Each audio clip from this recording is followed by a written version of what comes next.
Graduate School, and I'm delighted that you are here. So we're going to be in Fantasyland today. I'm going to cast a spell on you in a few minutes that's going to hopefully not last more than an hour, hour and a half. The reason I'm going to cast a spell on you is that we're going to have a role-playing exercise in which you're going to be doing almost all the work, almost all the talking. And I need to have you transform yourselves into different personalities, and I'm going to transform myself into different personalities, and we're going to play different roles this morning. And so let me test your knowledge of world literature here. I have with me a potion, and I have to be a little bit careful because we're on camera, but I have a little potion here that I'm going to take. I cleverly disguised it as a Burt's Bees chapstick, but it's not, all right? And I'm going to take a little nip from this, which will be a kind of hallucinogen that will cause me to take on different personalities. But because it is so strong, I'll be able to cast a spell on you. Now, if I had to sneak this into the United States, it's tricky to get it through TSA. I have a friend who practices intellectual property law in London, and that friend is the lawyer for J.K. Rowling, the author of the Harry Potter books. And I just can you guess what the potion is? What's the potion we would need to use to take on different personas?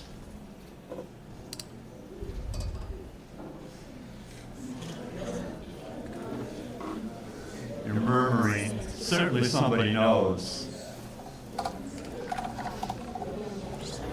I think Harry and Hermione use this from time to time in clutch situations. No? Yes.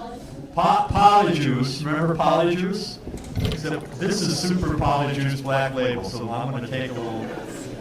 I'm going to take a little bit of this here. Just give me a second.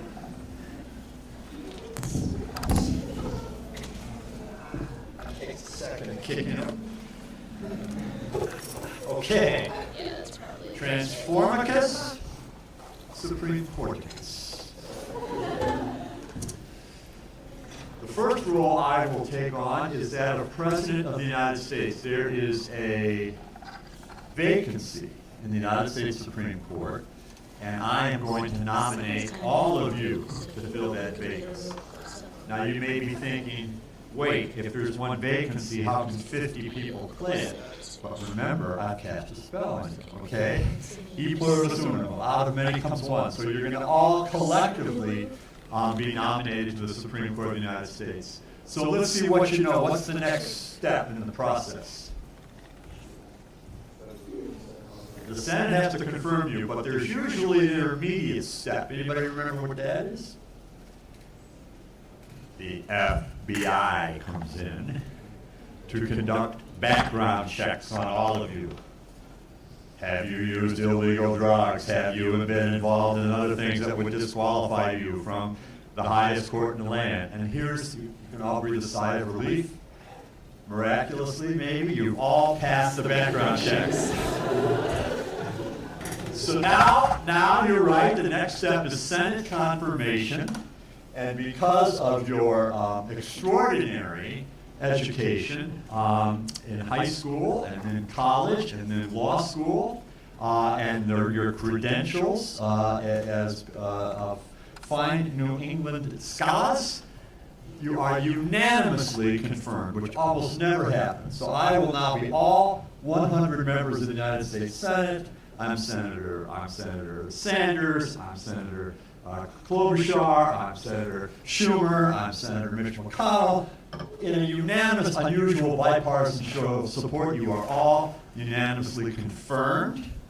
Your robes will be outside. You're going to be put into service even before we can give you your new robes. So now I will play the role of Chief Justice of the United States, and I will swear you in.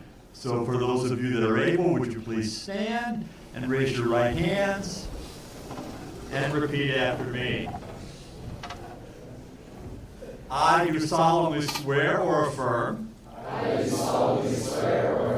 that I will faithfully execute the office I will faithfully execute the office of Justice of the Supreme Court of the United States. of Justice of the Supreme Court of the United States. I will strive to do equal justice to the rich and the poor, I will strive to do equal justice to the rich and the poor, and will, to the best of my abilities, and will, to the best of my abilities, preserve, protect, and defend the Constitution of the United States preserve, protect, and defend the Constitution of the United States for roughly the next 45 minutes. for roughly the next 45 Congratulations, Your Honors. Congratulations.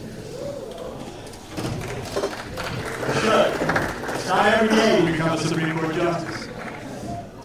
So I'm now going to take on the role of your law clerk, and I will give you a briefing on the substance and process of the oral argument that you're about to hear. And then I will be the marshal of the Supreme Court. The court will come into session and you'll hear oral argument. So you are about to hear oral argument in a case arising from a public high school, Tina Bay versus Union High School District. You will have read the briefs ahead of time, had you not been pressed into office so suddenly. So each side would write a brief of about 50 pages in length. One side gets a reply brief of about 25 pages. And also others that are interested are entitled to be what are called friends of the court. The Latin phrase is amicus curiae, friends of the court, and they can file briefs as to how they think the case should turn out. So in a case like this, social media platforms like Facebook or YouTube and Google might file briefs. School districts around the country might file briefs. People that represent school teachers might file briefs. People that represent students might file briefs, aside from the parties. So you will have read all of that. On the day of oral argument, the court usually hears 2 or 3 cases. Typically they are 1 hour long. One side argues for 30 minutes, the other side argues for 30 minutes. We're going to be a little shorter than that today. You traditionally, if you are the justices, only give the lawyers enough time to get their name out, their name and who they represent. But usually about 15 or 20 seconds into the argument, the questions begin. So I once argued a case in the Supreme Court. Later, we counted the questions, and there were 70 questions in 30 minutes. So that's a question about every 30 seconds. Justice Sandra Day O'Connor asked me the first question. I had barely gotten my name out. So you need to be aggressive and robust. You don't raise your hand. Like a Supreme Court justice says, go, ooh, I got a question, all right? You don't raise your hand. You just say, Mr. Smola or counselor or just nothing. You just shout your question out loudly, and the advocate must answer, and you can just keep pummeling each side with questions about facts, about law, about the policies, about past court precedents, whatever you want, okay? So that goes on for one side. One lawyer will argue, then the time will run out. Then the other lawyer will argue, and the time will run out. And then you all will debate how you think the case should turn out. You'll vote on it, and the case will be decided. So that's what we're going to do. Now, I know you've read up a bit in advance on the facts of the case, but let me just give you a quick, brief reminder of the basic facts of the case, and then we'll commence the oral argument. And so this is a case involving a high school singer-songwriter at a public high school. She was conscientiously opposed for religious reasons to a ritual that had occurred at the high school and gone on over a period of time, a ritual in which the football coach at the high school would, at the end of a game, go to the 50-yard line, kneel down, pray, say the Christian Lord's Prayer, and thank God for the game and so on. And over time, others began to join the coach. The coach didn't make anybody pray. The coach just allowed those to pray with him if they chose. He said, it's a free country, you can do what you want. The practice was controversial. Many people in the school district didn't like it. Tina Bay didn't like it. The school district, however, backed the coach and said, we're not going to prevent the coach from engaging in this practice. In the midst of that controversy, the Supreme Court of the United States, where you are now justices, heard a case and decided it. It's called the Kennedy case. The coach was Coach Kennedy. He did exactly that practice. In his case, the school board said you can't do it. That violates separation of church and state. You can't pray on the 50-yard line anymore. And this court, you ruled in favor of the coach and against the school district, and you said the coach had a constitutional right to do it. The plaintiff in this case, the high school student, Ms. Bay, didn't like the U.S. Supreme Court ruling, didn't like that the school continued to allow the coach to do it, didn't like the coach or anybody that prayed with the coach, and took out her frustration by writing a song, which she wrote and performed on YouTube. The song is laced with vulgarity. She used the F word constantly. She referred by name to many school officials, the coach, the principal, the school superintendent, and so on. She referred by name to some other students, captain of the football team, captain of the cheerleading squad, for example. And then, interspersed throughout the song was a refrain, and the song also ends with the refrain, I know who you are, I know where you are. I know who you are, I know where you are. Who you are, where you are. Who you are, where you are. Her song on YouTube went viral, at least within the high school. It became a matter of great contention and debate inside the high school. There were students who backed Ms. Bay, said she was absolutely right. They liked the song. There were students who were angry at her. They thought her song was vulgar and threatening. At the end of the day, the school officials brought disciplinary proceedings against Ms. Bay. And the school concluded that her song was disrupting the mission of the school and could be perceived as threatening to the people who were named, and said, you take it down off YouTube or you will be suspended. She said, sorry, I have a free speech First Amendment right to say whatever I want on YouTube, to sing whatever I want, to write whatever I want. I'm not taking it down. And so the school suspended her, and that then led to the lawsuit that you are about to hear. In the case, which was filed in a federal court, a federal trial judge said a number of interesting things. He agreed with the school that there was disruption of the school's mission because of the debate and the fuss and the back and forth that people had over her song. He also said that she didn't intend to threaten anybody. It wasn't her subjective intent. What was in her brain wasn't to threaten anybody.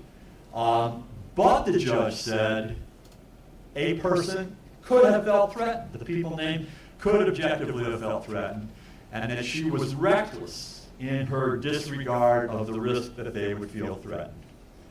That decision was appealed to a federal court of appeals, and in that court of appeals, two judges agreed with the lower court judge. They backed the school district. One judge dissented. She said, this is crazy. There's no way that this should be protected free speech.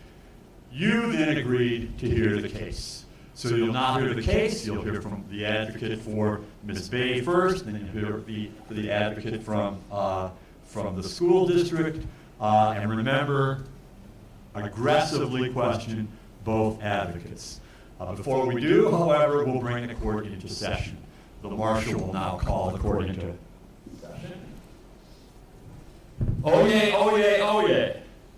The Chief Justice of the Supreme and Associate Justices of the Supreme Court of the United States. All persons having business before this court are admonished to draw nigh and lend their attention, for the court is now in session. God save the United States and this honorable court. Mr. Smalley, you may proceed. Thank you, Your Honor. Chief Justice, may it please the court, I'm Rodney Smola. I am here on behalf of the petitioner, Ms. Tina Bay.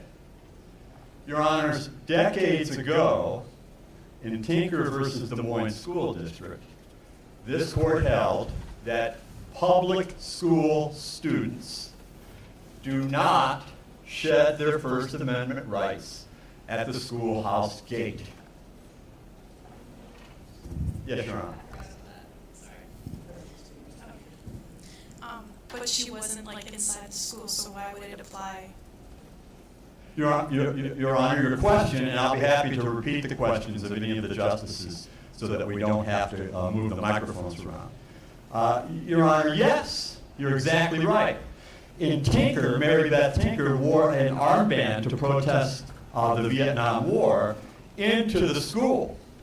My client didn't even do that. She's been asked not to check her First Amendment rights at the schoolhouse gate. She's been asked to check her First Amendment rights on her computer terminal, when she holds her guitar, when she films herself, when she composes the song. It's our fundamental submission here that the school district had no business whatsoever poking its nose into the song my client chose to write. Any American citizen has the right to be angry at this court. Citizens have the right, because the court decides controversial cases all the time. Citizens have the right to say you were wrong to cancel the student loan relief. You were wrong to overrule Roe v. Wade with the Dobbs decision. And you can't penalize people for writing songs that criticize the decisions of the court. And school officials are government officials. And my client had an absolute right. Your Honor, it appears you have a question. I'll pause for your question. Was it her intent to threaten him with the song? Your Honor, you'll need to talk a little louder so that I can repeat it. Was it her intent to threaten him with the song? No, Your Honor. The court below found it was not her intent to threaten anyone with the song. So what was the purpose of writing, I know who you are, I know where you are, I know who you are? Your Honor, she wrote, I know who you are, and the who was easy, because she was angry at the individuals. She was angry at the justices of this court that wrote the Kennedy decision. She was angry at the coach. She was angry at everybody that participated with the coach. So part of her pointed expression of not being pleased with those people was the who. The where we accept as ambiguous, but it's a huge jump to argue that the use of the word where somehow, yes, Your Honor. Could it be perceived, though, that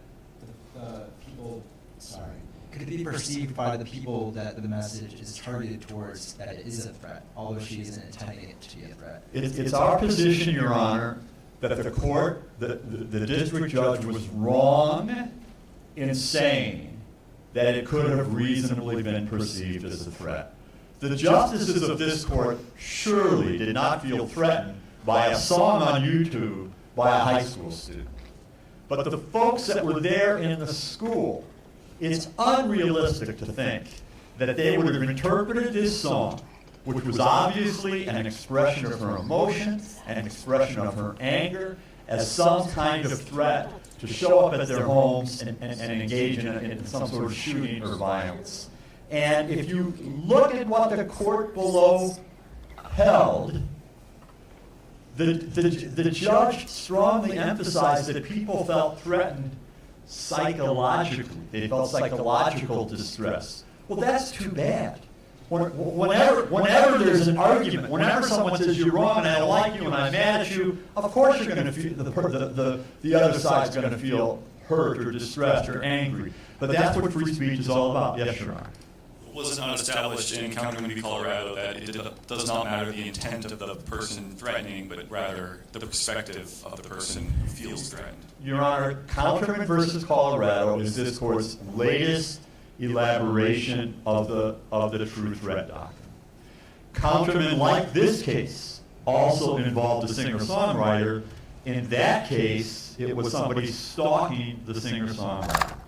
And what you held in counterment was that it's not necessary to prove subjective intent, but it is necessary to prove recklessness. And we concede that the lower court, the trial court, found recklessness, and 2 judges of the Court of Appeals found recklessness.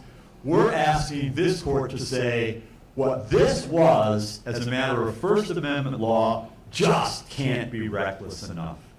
This ambiguous lyric can't be understood as a threat to hurt somebody. It's blowing off steam, it's anger, it's vulgar perhaps, but it's not a threat. Yes, Your Honor. What would have prevented Ms. Bay from simply leaving the game before the prayer started? Well, the question is, why didn't she just leave the game before the prayer started? And your decision in Kennedy may suggest that that's what she had to do.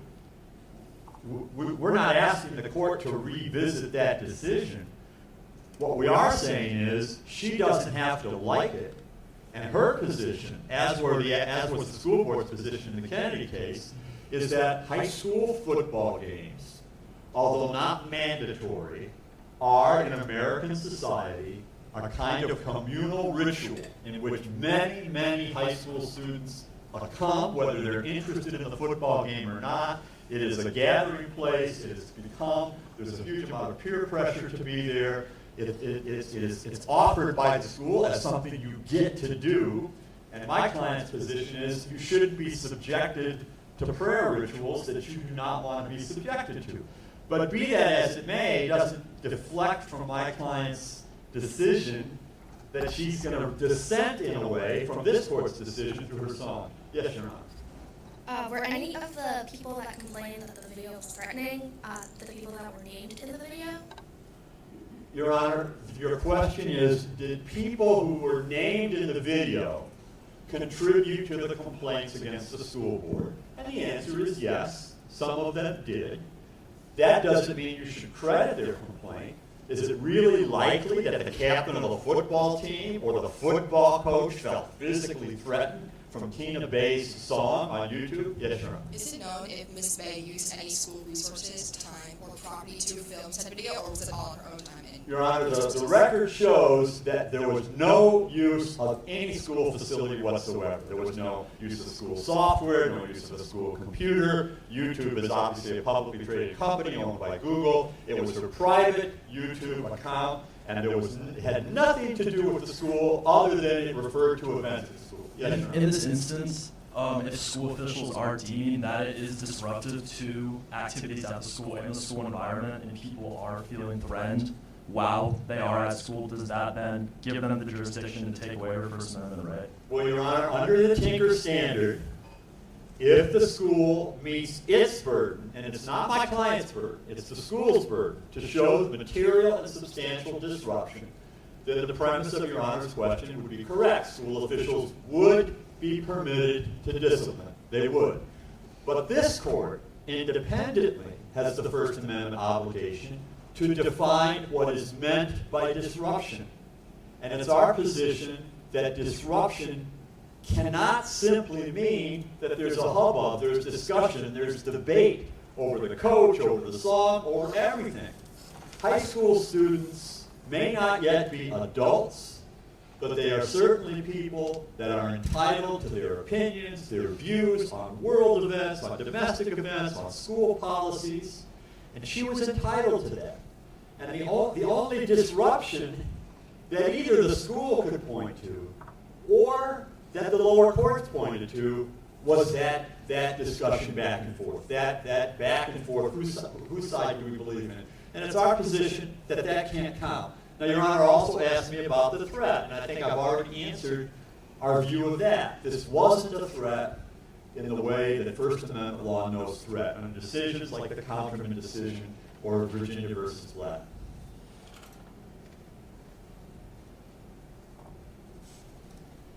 Why did Ms. Bay feel the need to use vulgarity and direction in her song to show her discontent with the practice of the football coach? So Your Honor's question is, why did she have to use the F word? Why did she have to be vulgar? and I will confess I have the same instinct. I never use the F word. I am the most clean-mouthed person in the world. But I will tell you, Your Honor, that my 5 children do, that as an old athlete, everybody in the locker room did, and that if you were to stand in an American high school and just stand outside while people are milling around, you would hear it plenty. It's part of our American vocabulary. And in Cohen versus California, the Supreme Court flat out said the state of California can't take this word and sanitize it and rule it out of bounds. And if it can't rule it out of bounds in Cohen, it can't prevent Eminem from putting it in one of his songs. It can't prevent any single songwriter from using it.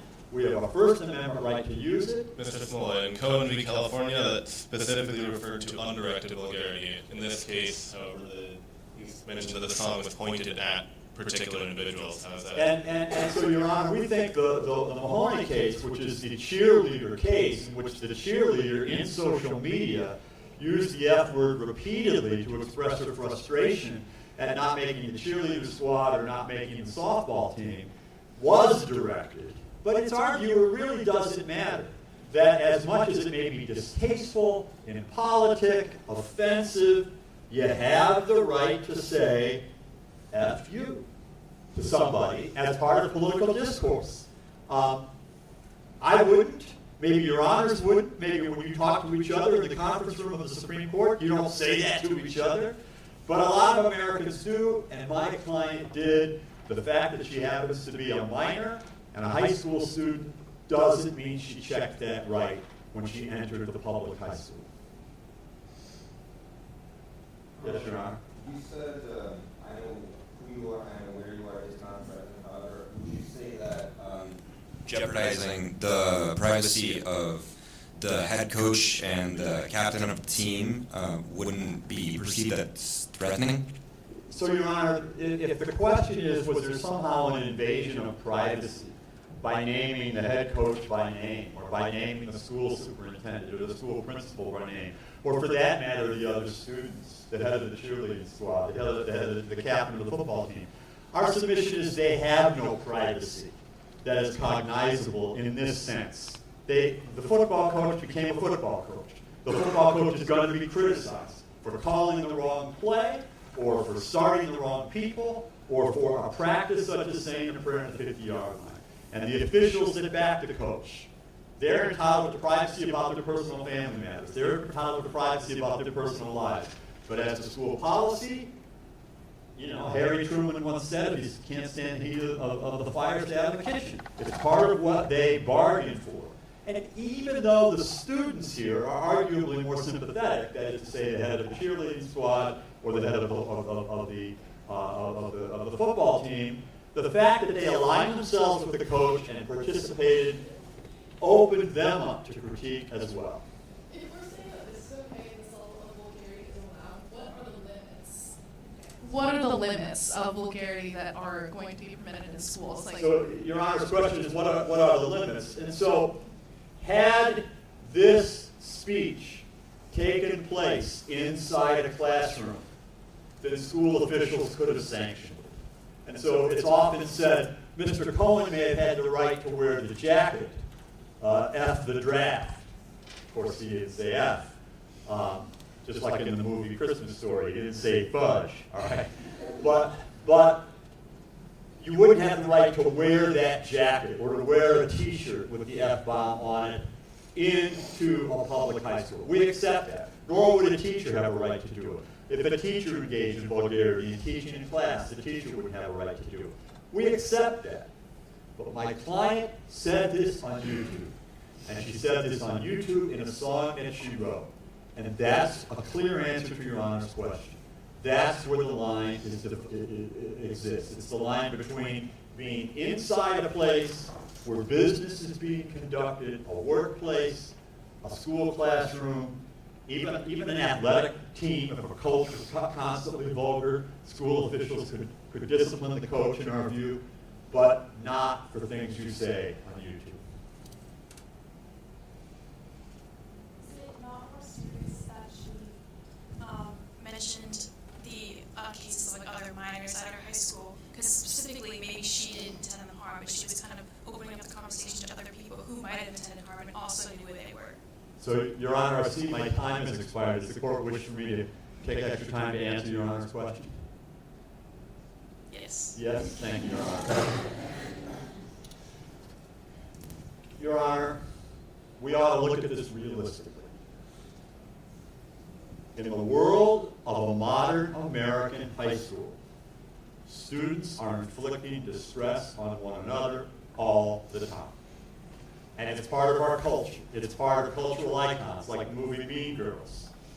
People say things about each other. They argue about teachers. They argue about boyfriends and girlfriends. They argue about classes. They argue about a lot of things, and they say intemperate things about each other. Surely we don't live in a society in which we are going to be the thought police and the language police at that level of intensity. We accept that if a high school student were in a serious way to threaten violence against the school, to threaten violence against other students, to threaten violence against school officials, of course schools may take action immediately. Outside of schools, of course, the police may take action for anybody that engages in that sort of threat. And similarly, you don't have a right to defame people. You don't have a right to lie about people. Well, my client didn't lie. Everybody knows the facts. She's expressing her opinion about this controversial ritual. And in that sense, the First Amendment should protect her. Thank you, Your Honors. She's malignant, Steve. Thank you, Chief Justice. Chief Justice, may it please the Court, my name is Rodney Allen Paul Smola. I am here on behalf of the Union School District. As Your Honor's questions to my friend, the advocate for Ms. Bay, revealed, the school district was absolutely within its rights. Yes, Your Honor. What specific policy in the student code of conduct would have led to Ms. Bay being suspended? There was a catch-all policy, Your Honor, in the code of conduct that prohibited activity by a student that would substantially and materially disrupt the educational mission of the school. That was written by lawyers for the school. Yes, Your Honor. Mahoney versus BL clearly rules that a school district would not have jurisdiction in penalizing a student for off-campus speech, which this was. So, Your Honor, you've made the argument that the meaning of the court's decision in the Mahoney case was that the school district lacks any authority for off-campus social media speech. Respectfully, Your Honor, we don't read the Mahoney case that way. Justice Breyer's principal opinion for the court and concurring opinions, such as Justice Alito's concurring opinion, make it clear that it is a case-by-case determination. And there will be instances in which a school would have a constitutional right to penalize speech on a social media platform such as this. What were some of the indicators of when that would exist? The court talked about things like threat, things like disruption. If you think what is the mission, so-called mission of the school, and on what grounds did she disrupt it? Your Honor, the mission of the school, first and foremost, is simply to educate students.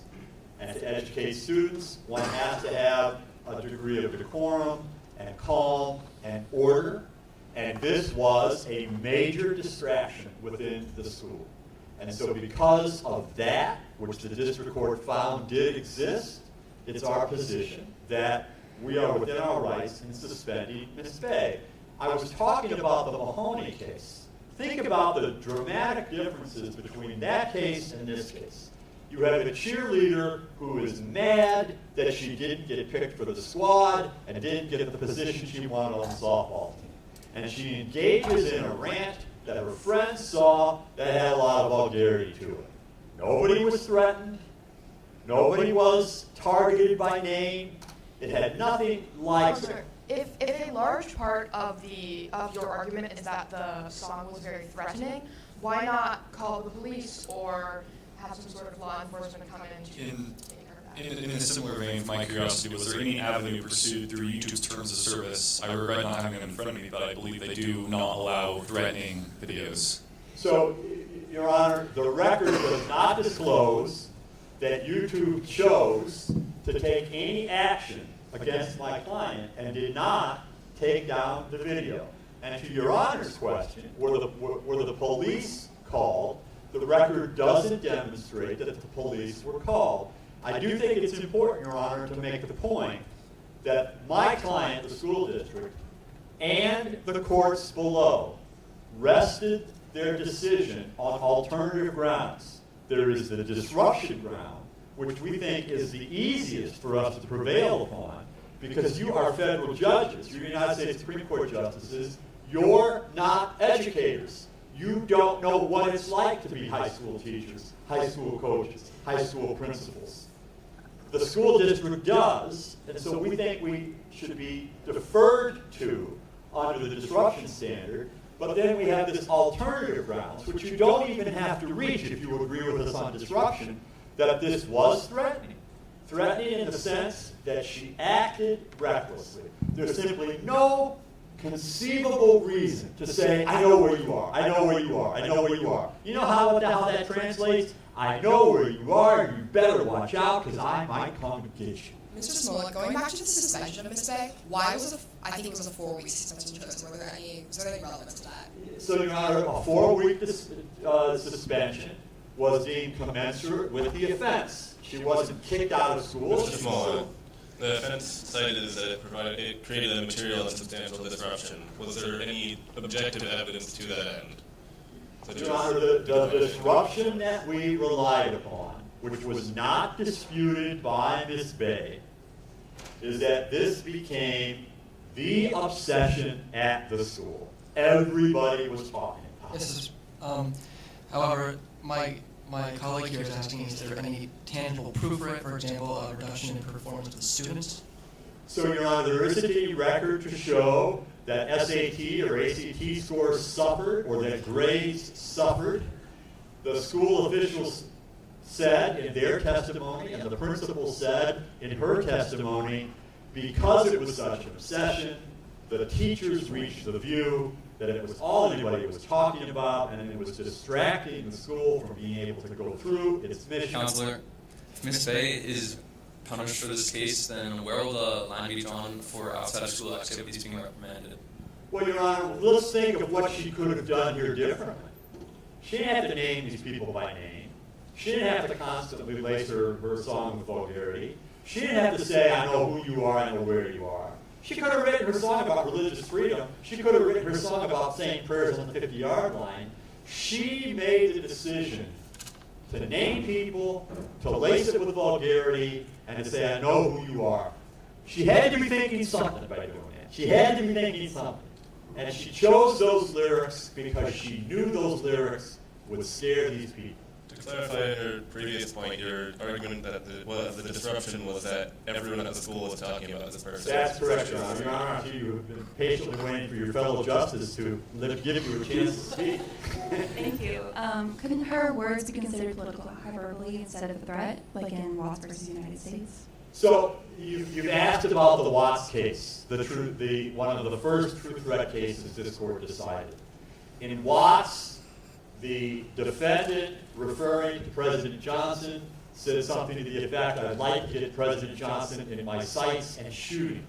But in that case, that he was clearly referring to his frustration about Vietnam, his frustration about the Vietnam War, the fact that so many of those fighting the war were minority group members. We accept that a lot of what Ms. Bay said was political protest. We accept that.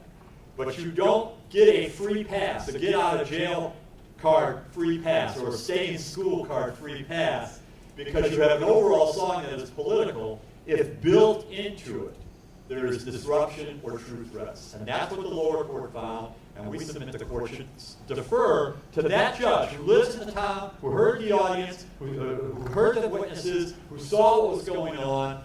Ms. Bay had a chance to testify.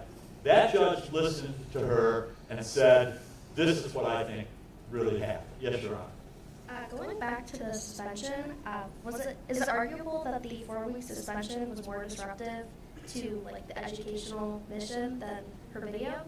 Well, Your Honor, if the idea is that when a school disciplines a student, and when the discipline itself is controversial, which we accept this was, I mean, Ms. Bay made a federal case out of it. It's now the United States Supreme Court. If that's the case, then school officials would be paralyzed. They'd never be able to discipline students. There can always be this echo bomb of disruption that follows a school's decision, but that can't disable the school from taking the education. Mr. Small, it's my understanding that when the suspension was given to her, she was given the opportunity to take the video down, potentially to not be suspended. In that case, how would her taking the video down, if it was a true threat, alleviate the threat in any way? Would the threat still persist, even if she took the video down? Well, Your Honor, we said to her, take it down, because people feel threatened by it. And if you take it down, we'll understand. You're not threatening anybody, and you've done what you can to mitigate the disruption. It's our view, asking her to take it down should be plus points for us, not her. And then that's to say, we didn't come out of the blue, and, oh, you sang the song, boom, you're out of here. We said, look, this is disrupting the school. Look, this is being perceived as threatening by folks. Take it down. Nothing will happen to you.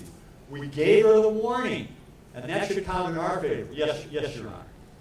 Did the students stop talking about it after she was suspended, or was it still a controversial topic in the school? In fairness, Your Honor, they didn't stop talking about it. And as you can imagine, the entire high school is listening to this argument that we have right now. It's not very often. Your high school is in a U.S. Supreme Court case. They're listening to the audio feed. Counselor, could the argument that you made about the suspension causing this disruption within the Supreme Court and whatnot being unforeseen also be made about her making this video not being able to foresee the disruption it would have caused? Your Honor, what the judge said was that she acted in reckless disregard for the substantial probability that this would cause disruption. Now that is, conceitedly, a judgment. A judge is saying, this is my view as to how to characterize your conduct. It's our position that finding is unassailable. Why else would you say, I know where you are? Even if in her mind she's saying, I'm not going to go out and shoot you. She was reckless. And Your Honor, go ahead. Your Honor? According to your argument that it caused disruption, how would taking the video down change that if, as it sounds, everyone's already talking about it, everyone's already seen it? It's not going to erase that everyone's already seen it. So why would it make it her not get punishment? Well, And Your Honor, your question is, if she's caused disruption already, how is taking it down going to ameliorate it? And we concede to some degree it doesn't. But our society is built on conceptions of deterrence. Further, Mr. Floyd, how does the school district justify causing a greater disruption by suspending Ms. Bay in this instance? Your Honor, the answer I was about to give to your colleague, I think, is an appropriate answer. In our society, we will often punish people. You face consequences for breaking the rules. That may itself continue to be controversial, but part of the reason we do that is we want to deter others from breaking the rules. And so the school district has a cognizable interest in saying, say what you want on the street, say what you want on YouTube, but if you start targeting people inside the school, if you start naming them by name and saying, I know where you are, there comes a point at which we have a right to step in and say, you do that, you're out of here. Mr. Smola. How is the ritual not a disruption if students felt uncomfortable at school because of it? So, Your Honor, I'm not sure I caught the exact phrasing of your question. How is the ritual not disruption? You're talking about the coach's ritual. The coach's ritual after the game, how is that not a disruption? Well, Your Honor, it may have been. But this court's already had said the coach had a constitutional right to do it. So when you engage in public prayer, there may be people that are offended. because they don't think you should be engaging in that public prayer, in that public setting. To add on, you're saying that they have a constitutional right to do that ritual. Would you not also say that she has a constitutional right to say what she pleases on the internet? There's a difference between a coach saying the Lord's Prayer What might that on the be? 50-yard line. I don't remember that the F-bomb is in the Lord's Prayer, Your Honor. And I don't remember that people are targeted in the Lord's Prayer. In fact, as I remember it, it's forgive us our trespasses. And so, in this case, she is intentionally trying to scare people by naming them How by can you the prove that her intent was intimidation? Pardon me, Your Honor? How can you prove that she was intending to intimidate? So, Your Honor, remember the judge found that she did not subjectively intend to intimidate, but the judge also found that people were intimidated. The judge found that. He found that objectively credible, and he found that she was reckless in imposing that risk on them. And that's the Counterman standard that the court just announced. And so we think you should affirm the case based on the combination of the disruptiveness that school officials felt was there and the threat that the lower court found was recklessly caused. To return to the previous point of constitutionality of the coach's ritual, it's clear that the coach, as an individual, has that right, but it's stated that the school principal and other school officials also participated in this ritual. It is not reasonable to say that as school officials at a school event, they are representing the school itself and therefore endorsing Christianity as a government office. And so, Your Honor, I see my time has expired. Does the court wish to give me the time to answer your question? And if other justices have questions, you may also give me additional time. So, Your Honor, whether what the coach did in this case and whether the school board's endorsement of the coach's doing it crossed the line into an establishment of religion as opposed to being the free exercise of religion is simply not before the court today. Ms. Bay could have sued the school district. She could have sued the coach and said, notwithstanding the Kennedy case, you've gone too far. She didn't. She instead wrote this song that was threatening. She had a civilized way to try to make the point to stop the coach. She didn't pursue that avenue. She pursued this avenue. Yes, Your Honor. How is the length of the suspension determined? If the mission of the school is to educate others, wouldn't a 4-week suspension have a greater impact on her learning?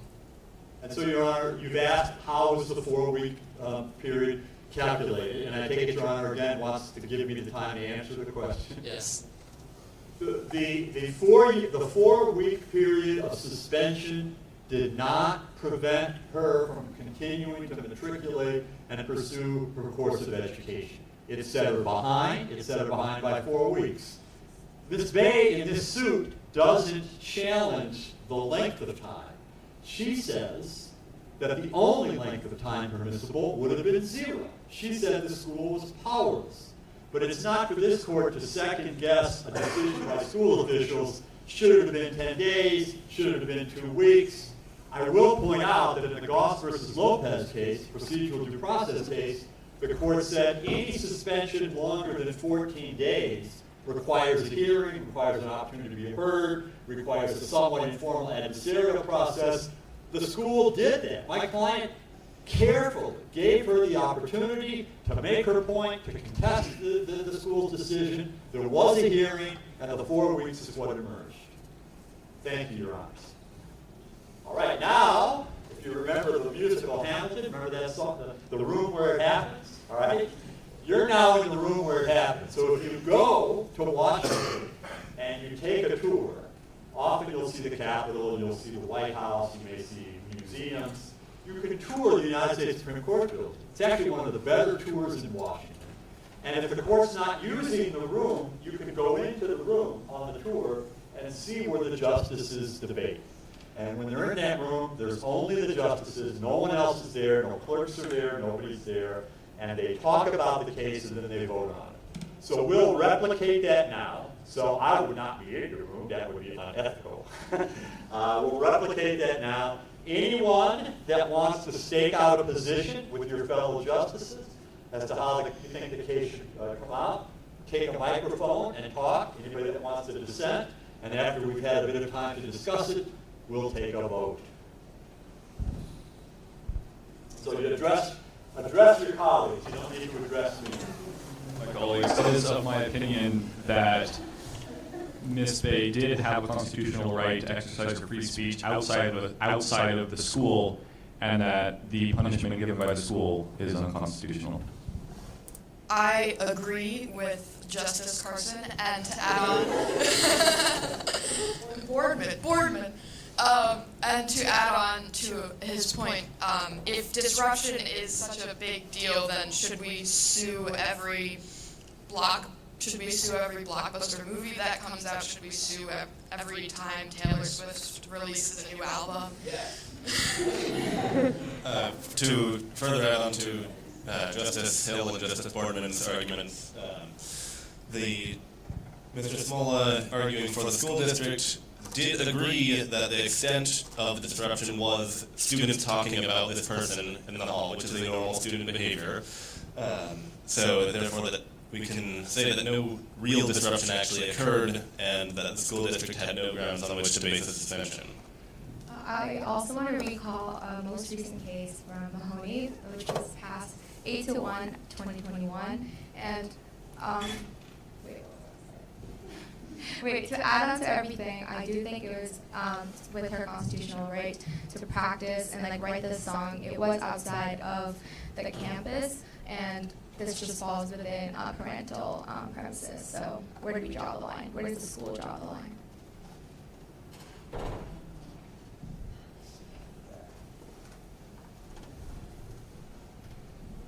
How is your personal bias as a high school student not affecting your decision in this case? To me, it seems that there's a lot of personal bias coming from your perspective, not from the school board. As an alum of Vermont Law School, I would say that my authority and judgment, along with the colleagues here, is well placed in saying that she did have the freedom to say what she pleases about these schools' actions. Adding on to that, but doesn't her freedom, does that include the threatening nature of these arguments, include coupled with the swear words? Where does the line draw at threatening? It wasn't threatening.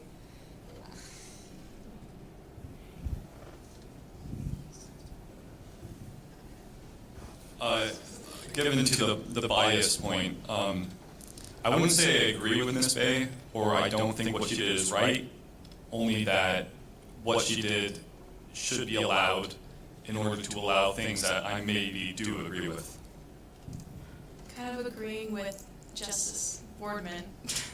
I think the grounds on which the school decided to kind of convict her did not really work out, because the disruption, they have no actual concrete evidence that there was disruption. As Justice Johnson said, it's normal to talk in the halls as a student about people. It doesn't matter what the subject is, it happens. So to say that, and to say that it was a threat when there was no actual threat made, and it was admitted that she did not intentionally do anything, just feels unfair for them to make that decision about her education.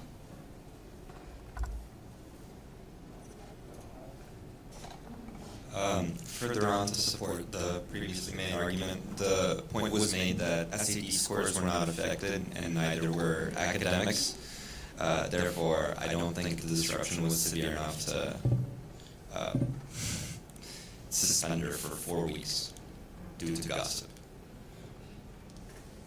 I also agree that it was unjust because if we were to say that she was not allowed to express her opinions and the way that she feels about what's going on in the school, it'll create a precedent that other students are not able to express their feelings and that they won't have a place to say what they disagree with.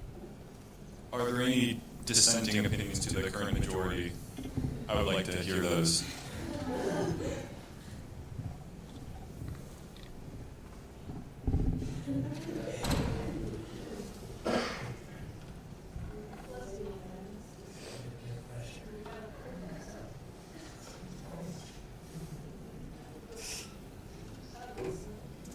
Why couldn't Ms. So there's a question as to whether anybody is on the, wants to strongly voice another opinion. Why couldn't Ms. Bay have just left the game when the coaches and the other students began to pray as she was not required to attend?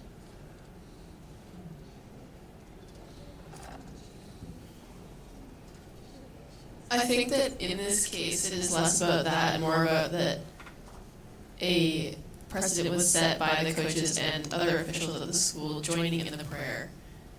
That it made it feel very peer pressure-y, and you had to attend as the lawyer made his case. The question of whether the actions of the football game are constitutional is not for discussion currently. It is about Ms. Bay's actions and whether her song was allowed under the First Amendment and whether the school district was able to punish her. On your question, it's also a fact that every student has a right to go to the game and they shouldn't have to leave if they wanted to see any other activities that happen after that. Going back to the substance of her threat, I mean, I guess the point could be made that if students and teachers at the school felt threatened, like, could that be considered a disruption to their learning and to their experiences, both as employees and as attendees of the school? And is it the school's responsibility to ensure that their employees and their students feel safe at school? If the students or staff or both felt threatened by this video or this song, would it not be more appropriate for the school to take action to support their mental health, such as providing therapy or some other means?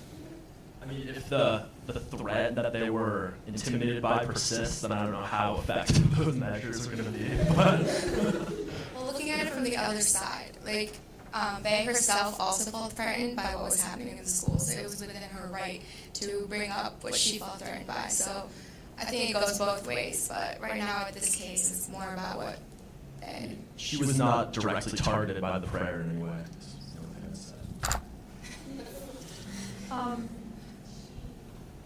Never mind, I forgot. Continue.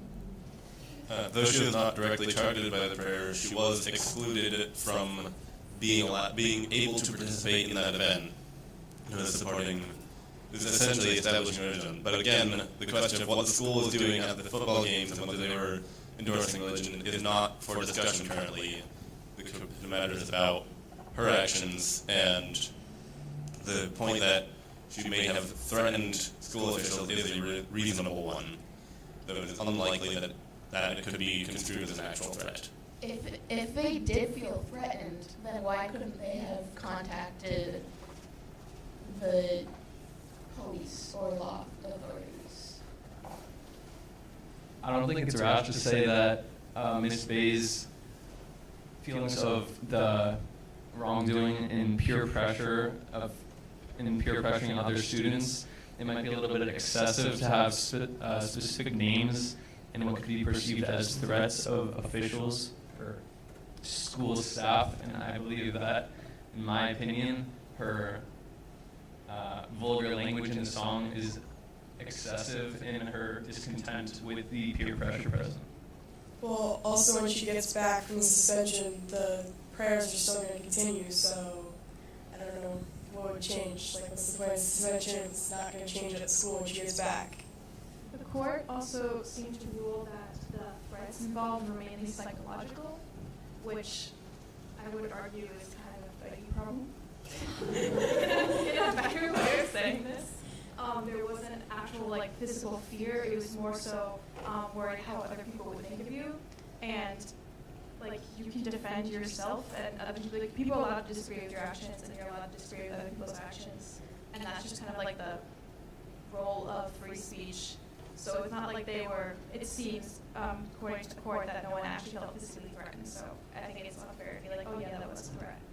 So what you said about the psychological threat, if it was outside of the school, I would completely agree with you. But because it's in the school, and the school holds that responsibility to ensure that the students feel safe and that it's an undisrupted environment, if that psychological threat is a substantial, I guess, inhibitor on their learning, then I think the school can hold that responsibility and have that jurisdiction to make that decision. Just for clarity, it seems that it is unsure whether or not this song was a legitimate threat against these people, and it seems to me like it'd be simple action to find out if it was a legitimate threat, and maybe talk to Ms. Bay and talk to the people that felt threatened and go through civil means whether or not that was a legitimate concern.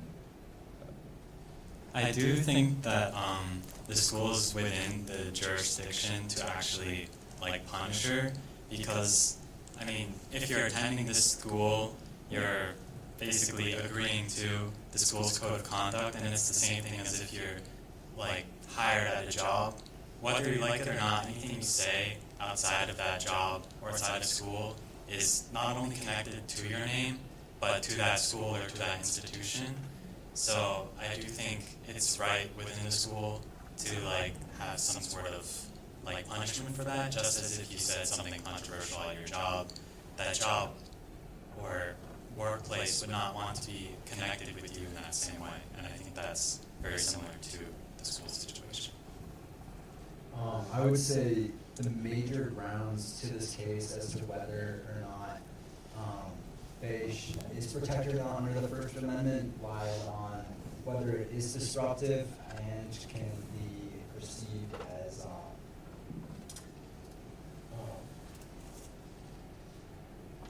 anyway, under the Tinker case, the Supreme Court created this test called the substantial disruption test. And the main considerations are whether or not it is materially and substantially interfering with the requirements of appropriate discipline in the operation of the school, and whether or not the school can reasonably have forecast substantial disruption of the material interference with school activities. So I think it is fair for the school to forecast what could have happened, and therefore have the right to discipline the student without actually knowing whether or not the student did actually cause harm. Coming back to comparing school to private employment, I believe that in a school that is public, it is quite different from private employment, as a private employer may choose to fire you over something you've done on social media or outside of your work due to their public image being affected. I feel that as a public institution, the image of the school was not greatly affected by something that has been done by a private individual. Further, even a private company could not simply fire an employee for making political speech that criticizes the government. That would be grounds for wrongful termination.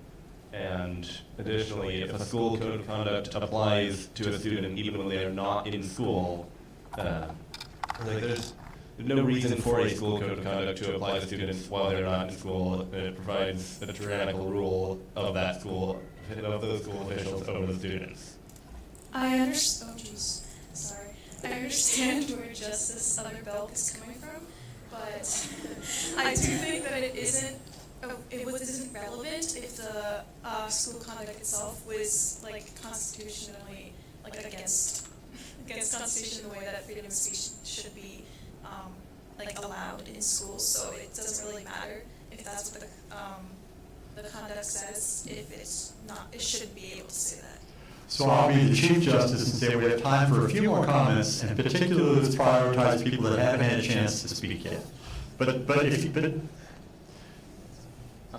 I agree with the school because I think that if she saw something that she didn't agree with, I don't think she needed to make something that was attacking other people. And I think she could have just tried to hold a meeting with the school board or try to have a civil conversation to work out what was being done. To address Justice Johnson's opinion that the school code of conduct should not be applied when a student is outside of school, I believe that there are definitely exceptions, and what we need to determine is where to draw the line as to where the school code of conduct can be placed upon these students. For example, in this case, if it could be deemed that Ms. Bay was threatening the school staff, then I believe that discipline should be placed upon Ms. Bay. Just to clarify that point, the school code of conduct should only apply within the school.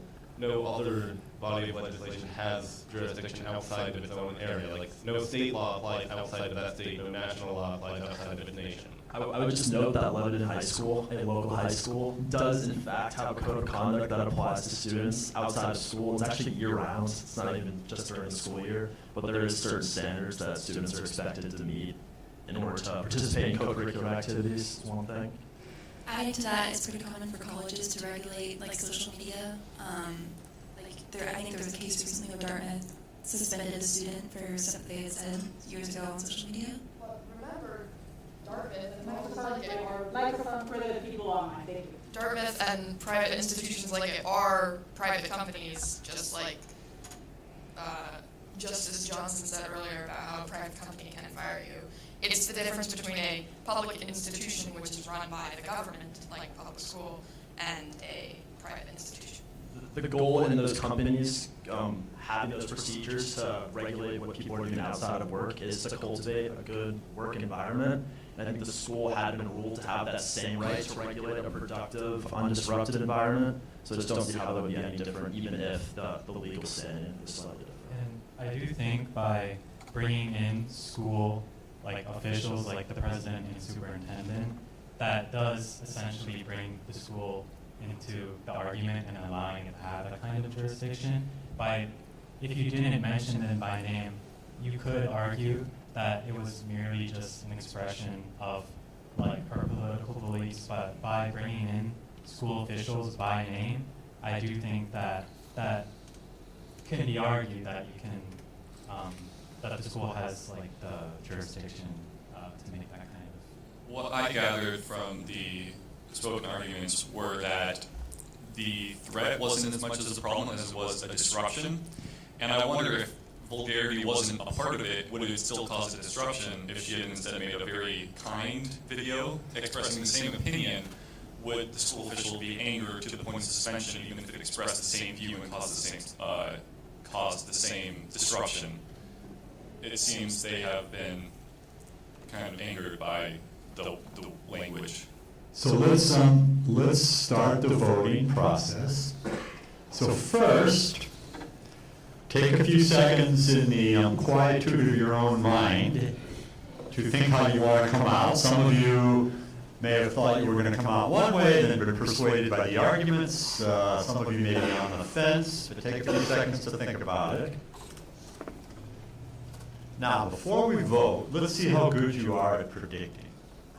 So, on the actual Supreme Court, there would be nine votes.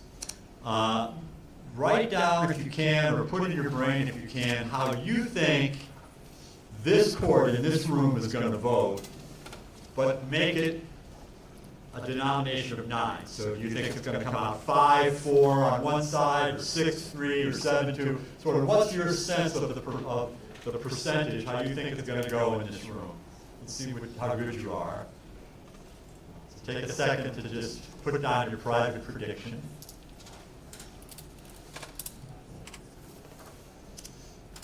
Okay, so let's vote on the case, and to keep it simple, we'll just say you either vote for the school or you vote for Tina Bay. So those of you that would vote in favor of the school, raise your hands now.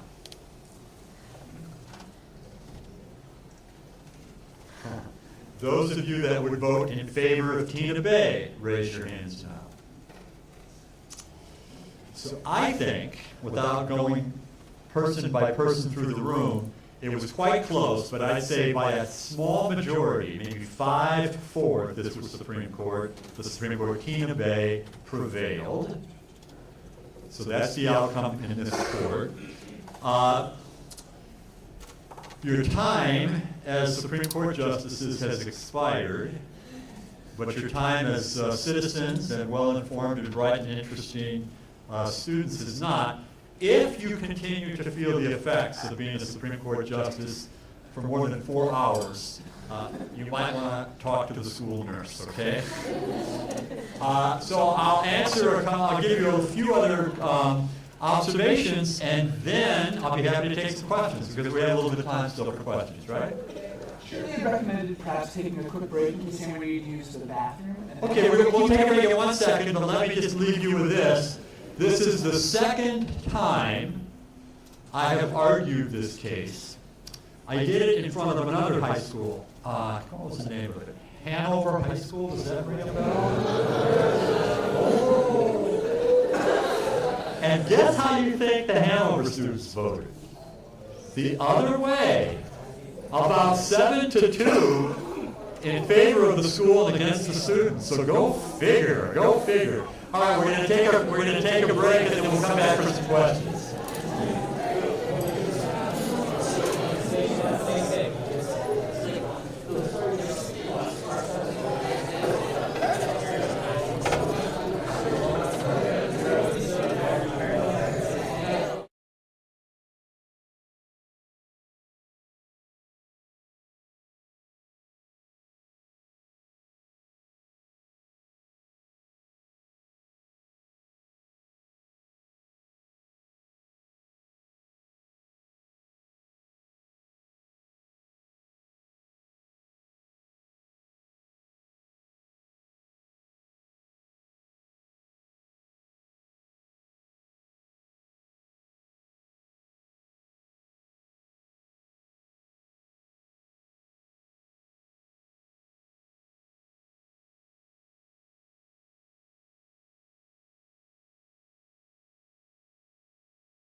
Hello, everybody. Welcome back. So this is just an informal conversation, and I'm happy to have you ask me questions about anything. It doesn't have to be have anything to do with the case that we're talking about. It can be about anything that's on your mind about legal issues and courts and so on. So the floor is open.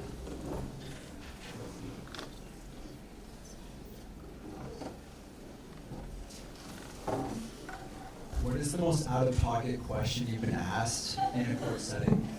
What, out of pocket? Off the wall? Yes. Just strange. Ever in anything, or in this? Anything. No, like in court. In court. Yeah. Court. Yeah. So so I argue cases all the time in courts, state and federal courts all over the country, including the U.S. Supreme Court, and almost always, every question I'm asked, I'm ready for. And so the way I do an argument is exactly like what you saw. And I like being asked a ton of questions. I would rather do that than just get up and make a speech. I don't bring anything to the podium with me when I argue. So a lot of lawyers do, but I try to encourage our law students to learn not to, because I want to have eye contact with the judge or the justices, and I want to listen to the argument, which seems strange, but I don't think of myself as going up there to make a speech. I want to hear what's on the judge's mind, so that if something's bothering her or him, I can address it and try to say, oh, I hear what I understand your problem, and I understand why you might be against me, and let me try to get you to think about it a different way, and so on. And does that mean I've never been asked a question that I wasn't ready for? And the answer is no, I have been. I have from time to time. And it's usually not, it's usually that there's some flaw, some side issue in my case that was not briefed much, wasn't talked about much, wasn't the focal point, but the judge or a judge's clerk spotted it, and all of a sudden is going there, and I wasn't ready for that. And so I had a case in what's called the Second Circuit. So the way federal courts work is you have trial courts, and then you have appeals courts, and the appeals courts are regional. So there's the First Circuit, which covers parts of New England, including New Hampshire. There's the Second Circuit, which happens to cover Vermont and Connecticut and New York, and so on. And I was arguing a case in the Second Circuit. It was a free speech case, a defamation case, and all the court wanted to talk about was whether there was actually jurisdiction to hear the case. And it sort of caught me off guard. But surprisingly, if you thought through the case a lot, you almost can anticipate every question you're going to be asked. And the other quick thing I'll say is what I encourage lawyers to do, and law students to do, is just to pretend like the smartest person in the world who is opposed to you would try to come up with the hardest questions that you could possibly be asked, and then come up with what your answer is going to be to those questions. And that's the way I approach it. Yeah. Have you ever been asked a question that made you think to yourself, man, oh, there were no stupid questions? Like that kind of thing? I didn't know what you said. Ask a question, you say what? Like, kind of stupid question that kind of... Oh, like as a judge ever asked me a question and I thought it was actually a dumb question to be asking me? Yeah. Well, that's when you learn to bite your cheeks and pretend, well, that's a very good question, Your Honor. You know? I mean, maybe not that often, no. But sometimes, of course, sometimes somebody will go off on something and you'll say, why are you even asking me this? But of course, you try to never display that to somebody. Yeah? So if both sides are unconstitutional, how does the jury decide which one is right? Well, so remember, in our legal system, juries don't decide the law. So juries only decide the facts. Did you commit the murder? Didn't you commit the murder? Did you incite somebody to riot? Didn't you incite somebody to riot? The judge instructs the jury as to what the law is. But maybe your question is, what do we do in our legal system when there are strong constitutional arguments on both sides? And the answer is that happens all the time. That's what the Supreme Court does day in and day out, where there are really good arguments on both sides, and it draws the line. And in the case I gave you, which I just made up, just a fictional case, I made it up to try to be a close call.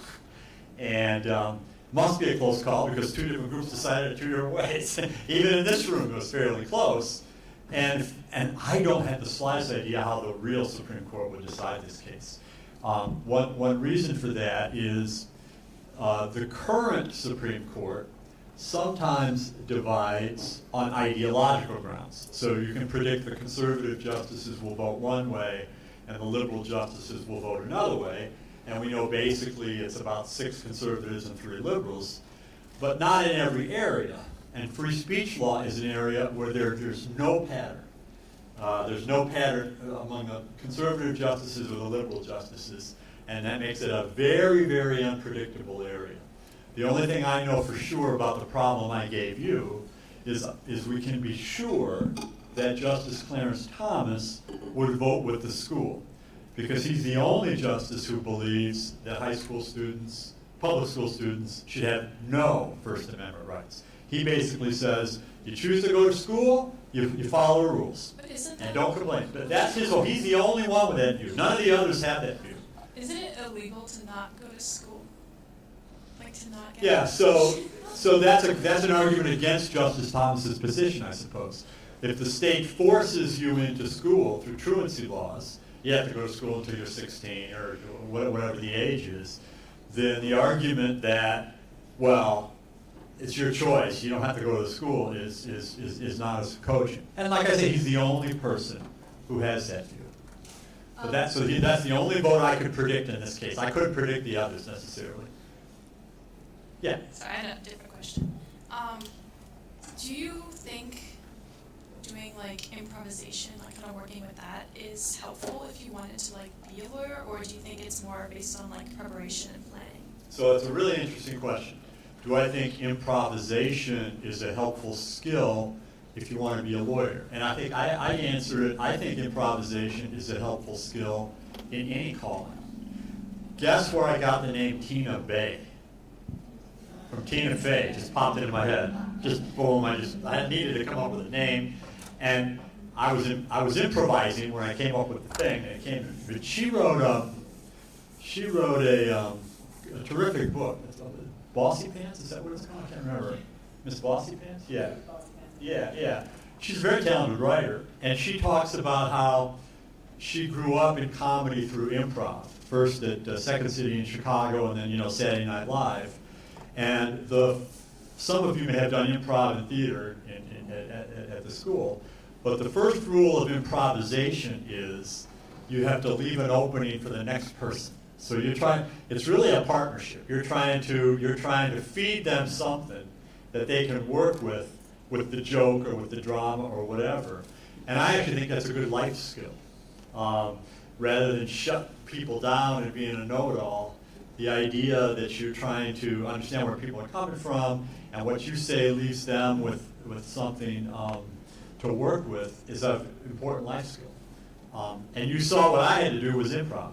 If you think about it, I mean, I had to respond to your questions based on what I had in my brain, ready to talk about.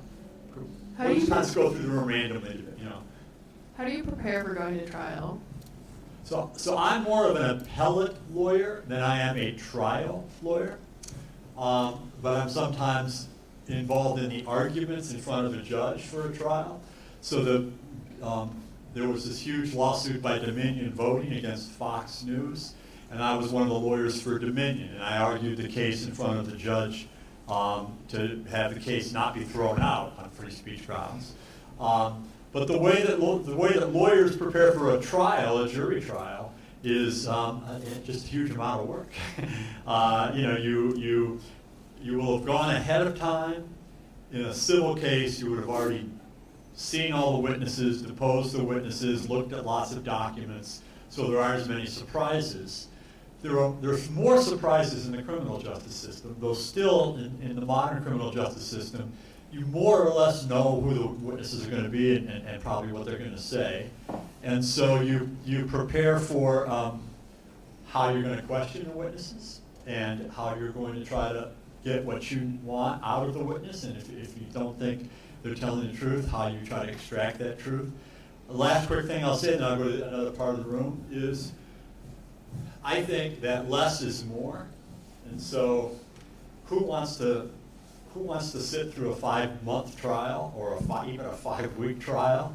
So figuring out how to be economical, figuring out how to make the story short, figuring out, this is the story I'm trying to tell. How can I do this in the cleanest way? Is interesting.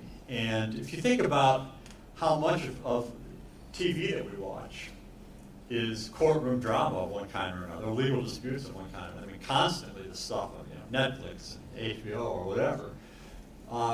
Those writers have to figure out how to take a case and reduce it to 90 minutes or 2 hours or maybe an 8-part series or something like that. And I often think lawyers should almost think like a television producer. We have our own television producer. And think about how can I tell this story in the courtroom in a way that would have the kind of the same economy as if people were watching it on television. Yeah. How do you think you would decide on this case that you created? Yeah, it's a tough one. This is going to seem strange to you. When I write things like this, I almost don't try to decide myself because I want to be doing an equally good job for the lawyers for both sides. And if I'm talking about it in class with students like you, I want you to be open-minded and so on. So it's a real tough one for me. I think probably I would come down in favor of the student.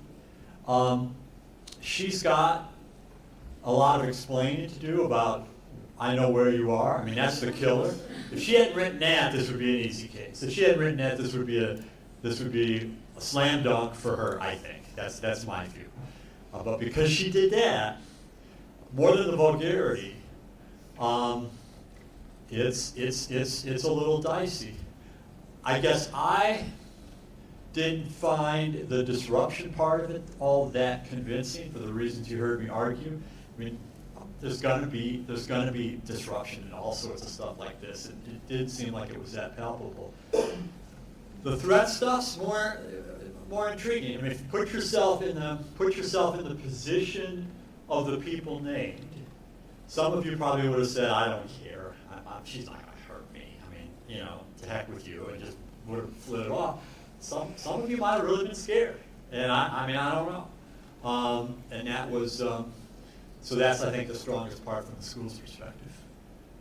So I want to go back to the case.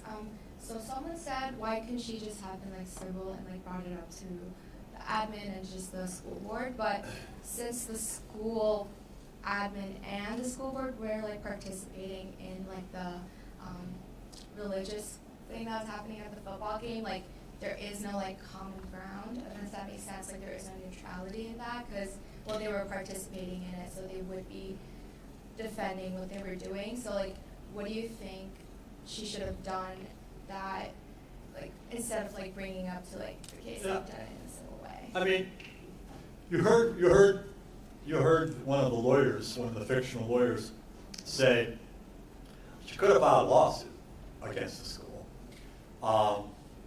Maybe she didn't think she had a shot. Maybe she just thought she would, it was too close to the real Kennedy case to be worthwhile.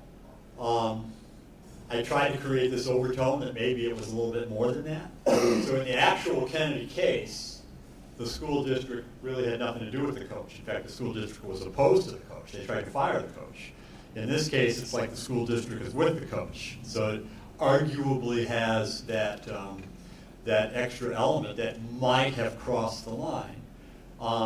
So she could have filed a suit. She could have, sometimes what people do I've done this a lot over the years, is you draft a lawsuit, and then instead of surprising the other side by just filing it, you call them up and say, who's your lawyer? And then you say, I'm going to show you the lawsuit we're about to file. Do you want to try to talk about this ahead of time? Do you want to try to settle this ahead of time? Do you want to try to come up with some deal ahead of time? And sometimes that. So those were avenues conceivably that she had. But I think that the basic gist of your question is probably, and of course this is kind of crazy. We're talking about something I just made up, so it's fictional.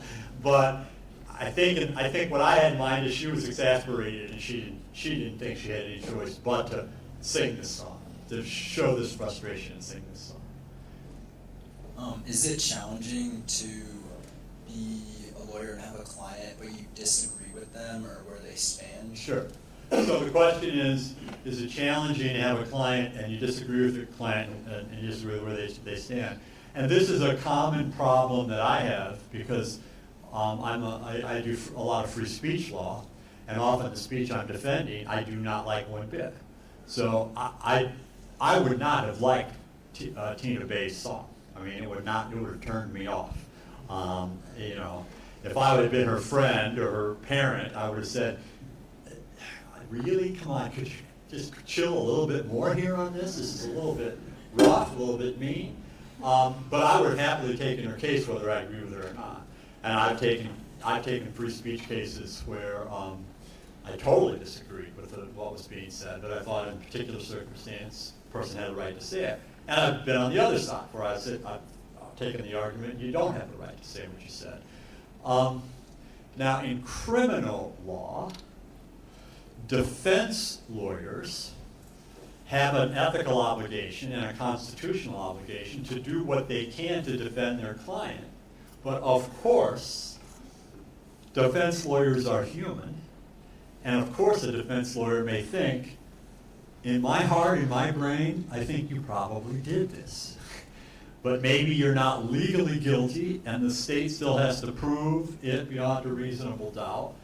But there are ethical constraints to what you can do. You can't participate in perjury. You can't knowingly put a witness on the stand that you know is going to lie. It's really a dilemma. But criminal defense lawyers have that issue all the time. And then, of course, a lot of lawyering is not litigation. It's about half of what lawyers do. But a lot of lawyers, they don't do that at all. They do deals. They help people, start businesses, or they do tax things, or stuff like that. One other quick thing I'll say is you are permitted as a lawyer to try to absorb your client's emotion and anger and counsel them down. And this is a real common problem in family law, where there's a couple is divorcing and they hate each other and they're angry and they're being very destructive. And some lawyers just want to amplify that and just be warriors. But other better lawyers are able to say, do you really try to help the parties come to a more reasonable solution somewhere in the middle for the betterment of the family finances, the betterment of the children, all of those sorts of things. So I gave you a lot of different answers to it.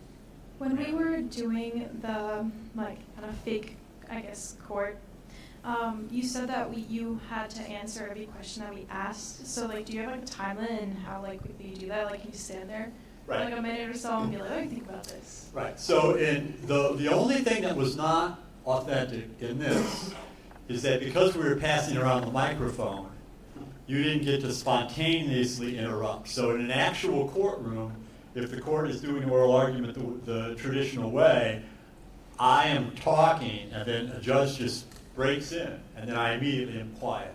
Even if I haven't finished the last answer, I am quiet and I don't talk over them and I listen. It was harder for you all, but I will even in an actual live courtroom, or even when I argue during COVID remotely, if I pick up that a judge is about to want to ask me something, I'll sort of look at the judge and nod or defer to give them. And I did that with a few of you. I can tell you when trying to break in, and I try to do that. Now, your other question is there a time limit to your answer? And the answer is, in most courts, there's an absolute time limit, period. So if I know I've got 30 minutes, or 15 minutes, or 45 minutes, because it varies depending on the court, I try to keep my answers on that pace. So I don't want to be asked the first question and give a 15-minute answer. So I kind of try to keep it, in scale, knowing in my brain how much time there is. But the other modulator is just the next question that comes will cut me off and I'll have to start over. Yeah, I meant like if someone asked you a question and you weren't sure of the answer yet, do you have time to think about it, or do they expect you to No, just you don't have time to think about it. You don't have time to think about it. But it is permissible to say, this is less likely as you go farther up towards appeal. It's more likely to happen in the courtroom. It's perfectly permissible to say, Your Honor, I don't know the answer to that question. I haven't researched that. I haven't had a chance to look at the facts on that. If Your Honor wants to postpone the hearing, or you want me to send you, you can. Sometimes the judge will say, write me a 2-page, response to this question I have, and give both lawyers a side. But yeah, there will be occasionally times when you just don't know, and what you don't want to try to do is try to pretend that you know what you don't know. Almost always in life, that's a bad idea, because judges can tell, and people can tell, and it's painful to come clean and say, I don't know the answer, Your Honor, but it'd be better to do that. Yeah?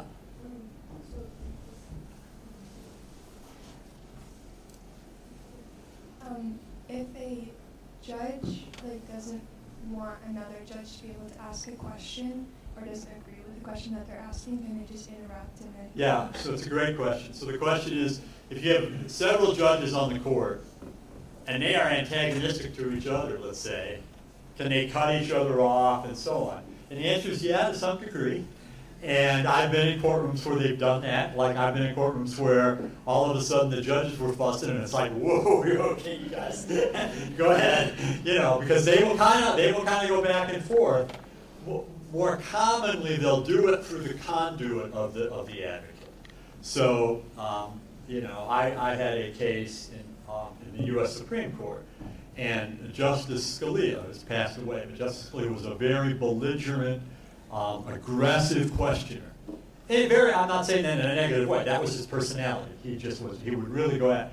He was really coming at me, and then another justice wanted to get him to chill and help me and so there's a little bit of that dynamic. The other thing I'll share with you is that in actual life, when you're actually arguing a case, you can't always tell from the questions that the judges are asking you where they're coming from. So they may later surprise you. You may say, I thought that person was on my side based on the questions they were asking me, and it turns out they were asking you that to test you on something, but in fact they weren't. And the reverse can also be true. You can be surprised that someone's in your favor and they weren't. What's your favorite TV show around law? Yeah, gee. Or I guess you could also just talk about how accurate they are. Yeah, which one's most accurate? Yeah. So I had the first FX show ever done. So the first original production by FX was a made-for-TV movie based on a book that I wrote, and I was an actor played me, Timothy Hutton played me.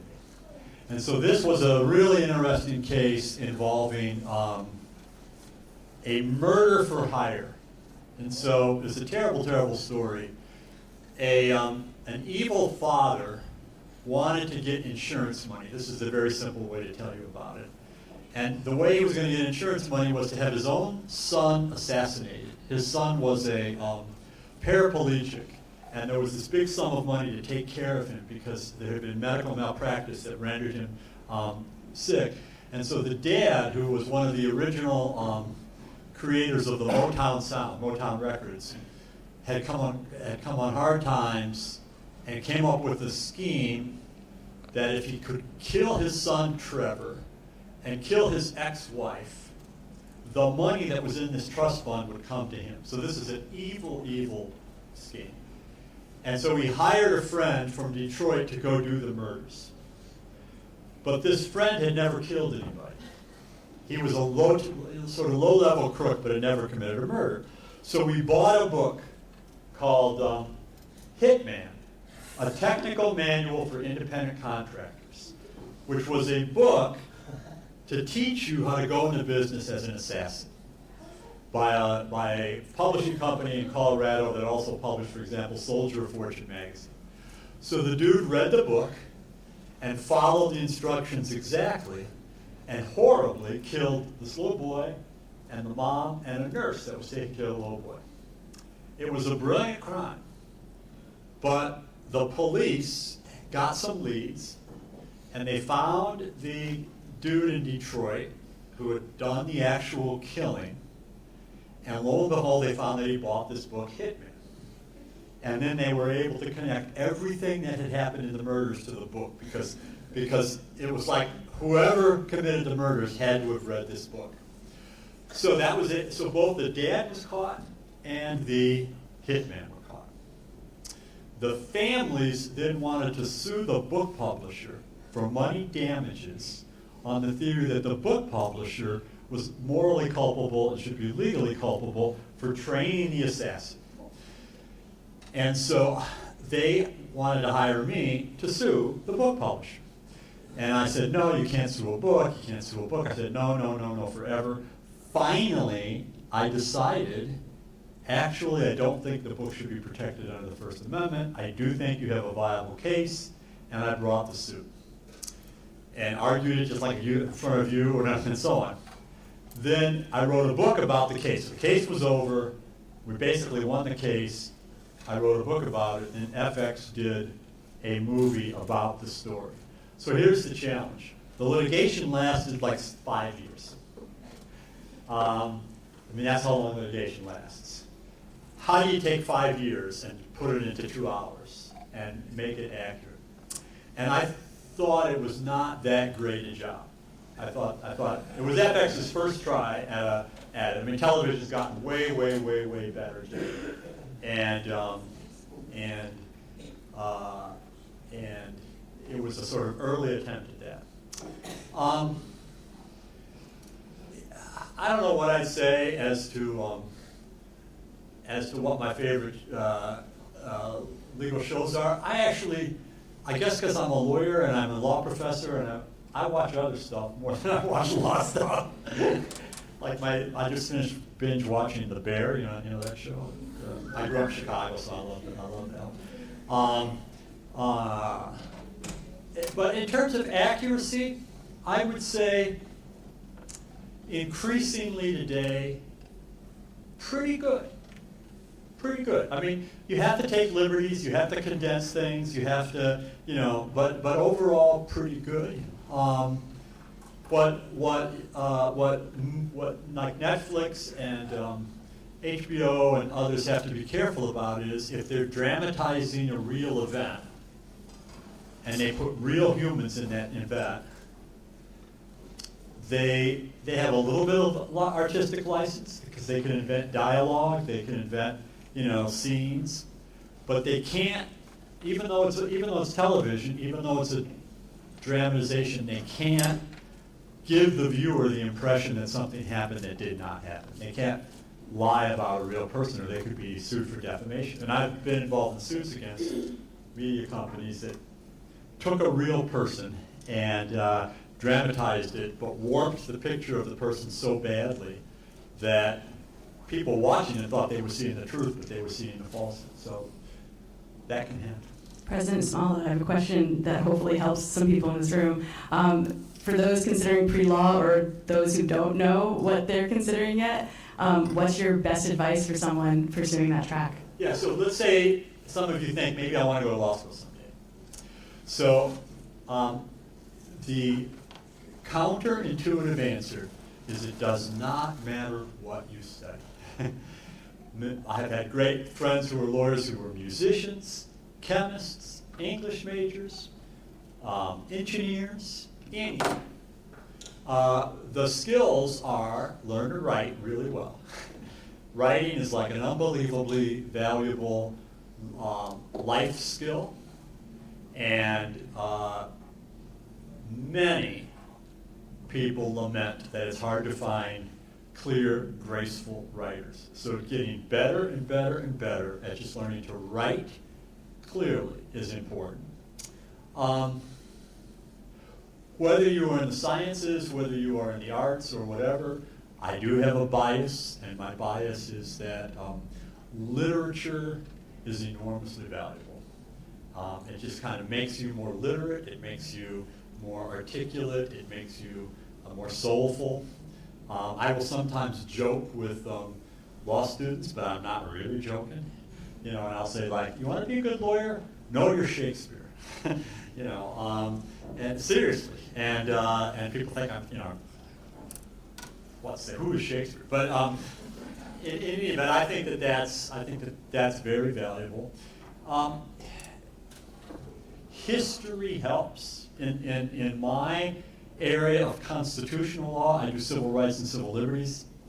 Almost all of our civil rights and civil liberties law is connected with American history, connected with, you know, issues involving race and LGBTQ+ rights and the struggle between presidents and Congress and so on. And so it helps to, you don't have to be a history major, but it helps to have some sense of history. But beyond that, I think almost anything that helps you think, helps you learn to think, and helps you be good at expression is valuable. And it doesn't matter what subject it is. That's my own bias. Thank you. Any other questions from the side of the room? Yes, in the back. I gave the kids their chance, so all right. I was going to throw one out, and this is actually even for my benefit, but it might help them as well. Do you find any difference in the experience or how you prepare when it comes to arguing in a circuit court versus the Supreme Court? I mean, they're both appellate arguments, but are there major differences for you as a lawyer? So I'll say a couple things. Courts around the country vary as to whether you do know or don't know who the judges will be ahead of time. So obviously in the Supreme Court, you know who the Supreme Court justices are. And one approach that some people take, I don't tend to do this, but a lot of people do, is they'll say, okay, there's 9. These 3 are going to go for the other side. These 3 are going to go for me. And the 3 in the middle, that's who I have to speak to. And where are they coming from? What have their prior opinions been? How do I talk to them? That's a very smart way to do things, a very common way to do things.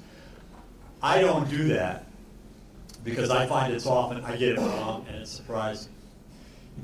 In lower courts, sometimes you know.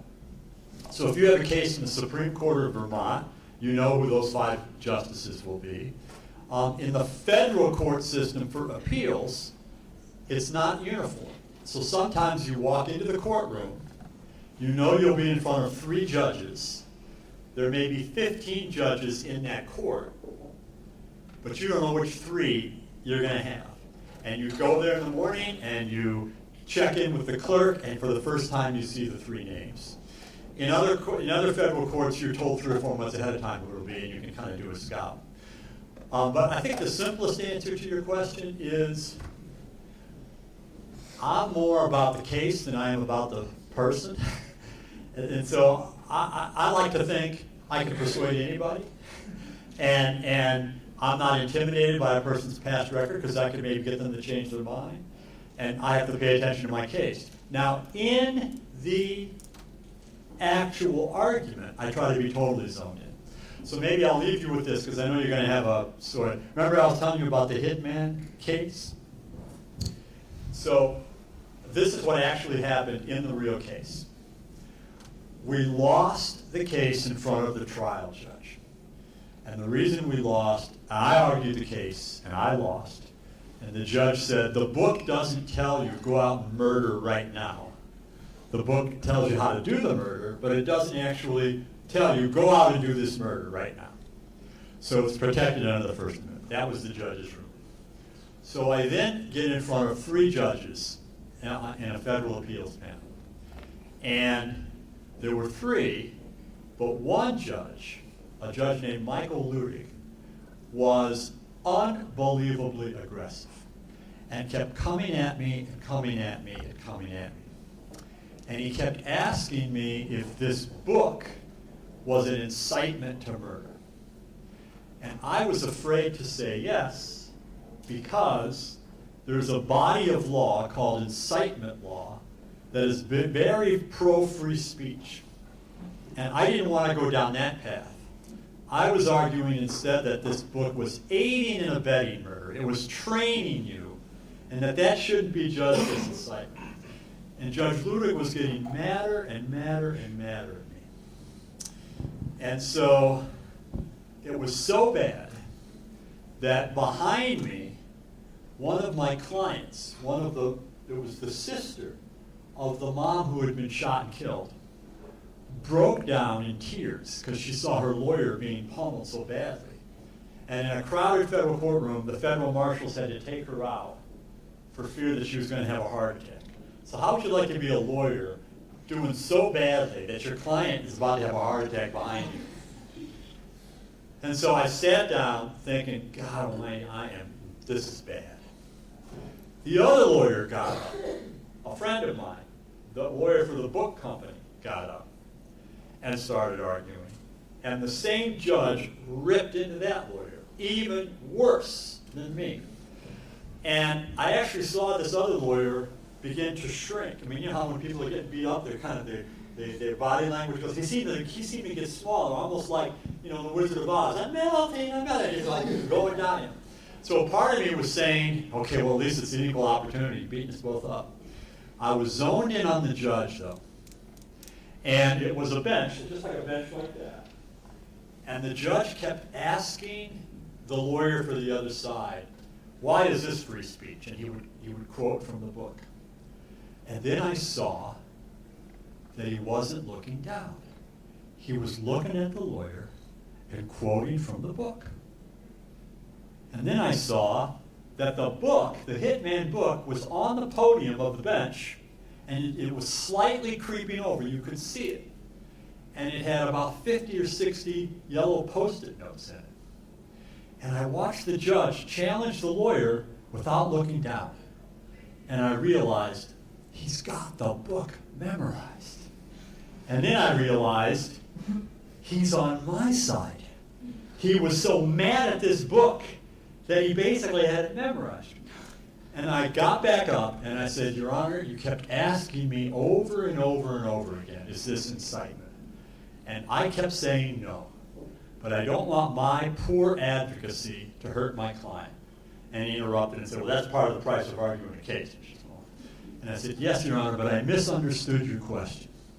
If you're asking me, in addition to technical training, does the book encourage you, incite you, steel you to be a hitman by making you think that psychologically this is a noble calling and you can do it?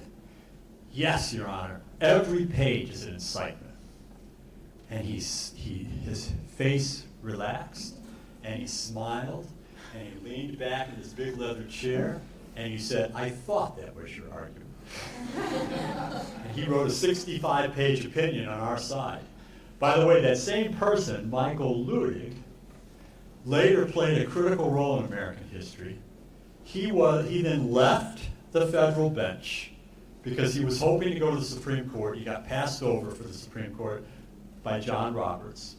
He went into private practice. He was the lawyer for Boeing, and then he retired. But on January 6th, basically January 5 and January 6th, when Mike Pence was being lobbied to set aside the results of the election, Michael Ludig advised Vice President Pence, the theory that you can do this is crazy. You have no constitutional authority to do this. You should stand up to President Trump and say, no, I won't do it. And Vice President Pence did that. So the lawyer I argued the Hitman case again came back in American history to have that fascinating role in that famous event. So a couple other questions, I guess. I don't know what the time frame is in terms of when you get to eat, I mean, I don't want to. Technically, we have 20 minutes. All right, so I'll take a few more questions, and then yeah. How long do you have to prepare for a case? Does it vary a lot between, or is it generally you have to So the question is, how long do you have? So sometimes a case is an emergency. So I've had situations where a crisis will happen, and there will be an emergency hearing in 2 days. And you will do the best you can and write stuff up and show and go in. But normally litigation in the United States moves ridiculously slowly. And so, you know, when in the civil sort of stuff that I do, client comes to me with a problem and wants me or some other lawyers to sue somebody. There's a thing called the statute of limitations. You have so much time to do it. And so you often are under time pressure to do that. But once the case is started, everything usually takes several months. Every stage takes several months, and you can have a huge amount of time to get ready. So like a brief, if we were doing the case that I just described, you would have 3 or 4 or 5 months to write your brief in the Supreme Court, and then 3 or 4 or 5 months before the argument would take place. Any other questions?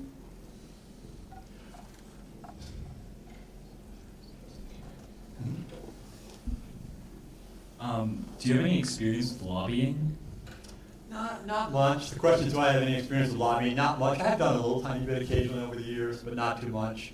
What I sometimes have done is there'll be a controversial law being proposed in front of a legislative body involving guns or religion or race discrimination or free speech, and I'll be asked to testify as an expert on constitutional law about it. So I've done that in hearings, but I've not really done much where you go see the person, the individual member of Congress or whatever, and you try to convince them one way or the other. Yeah? Do you have any advice for someone who would be going into doing some lobbying? Yeah, so it's really interesting. You know, we're actually in the process of creating some programs here to train people to do that kind of advocacy. And so it hasn't started yet, but it's on the drawing board for us to do. So you're going to go to college first, but then come here. That's my advice. We'd love to have you. What's the process for appealing a case? Mm-hmm. So the question is, what's the process for appealing a case? So you get a lower court decision, and then you have so many days to file a simple piece of paper with the appellate court that's called a notice of appeal. That tends to happen pretty quickly. So it depends on the system, but it's usually a short period of time. Like in the Supreme Court, it's 90 days typically. But it can be even shorter than that, depending on the place. That's just a little piece of paper. And then the court gives you the instructions. And so the court will say, all right, your case is filed. The other side has to know about it, and then you're given the timetable. Your first brief is due this day, this is due that day. Sometimes the clerk will say, don't go on vacation these 2 weeks, 5 months from now, because that's when we'd likely schedule it, you know. Of course, it's always right when you were planning to go on vacation. So that's sort of the process. And then you meet those deadlines, and everything gets filed, and then you go and argue. What concentration of cases, like what type of cases do you take? So it's just by accident the way my life has evolved. So I'm a civil rights and civil liberties sort of person. And so my cases tend to be constitutional law cases. But I do have kind of a specialty in defamation law. And so I've done a lot of cases in which I am representing someone who claims to have been defamed and arguing on their behalf. And that was the Dominion case, was Dominion saying, we didn't throw the election, and you said we did, and we're going to sue you, Fox, for that. And so that's sort of kind of my subspecialty, but I've done a lot of different kinds of things over the years. Well, listen, folks, you're really impressive. I better not say compare you to Hanover High School. That would have. But it was a tremendous. I'm so impressed with you, with the intelligence of your questions, with the with your earnestness, and thanks for being our guests today. Hope you enjoy the tour. Hope you enjoy the food, and hope you enjoy this beautiful November day. Take care, everybody.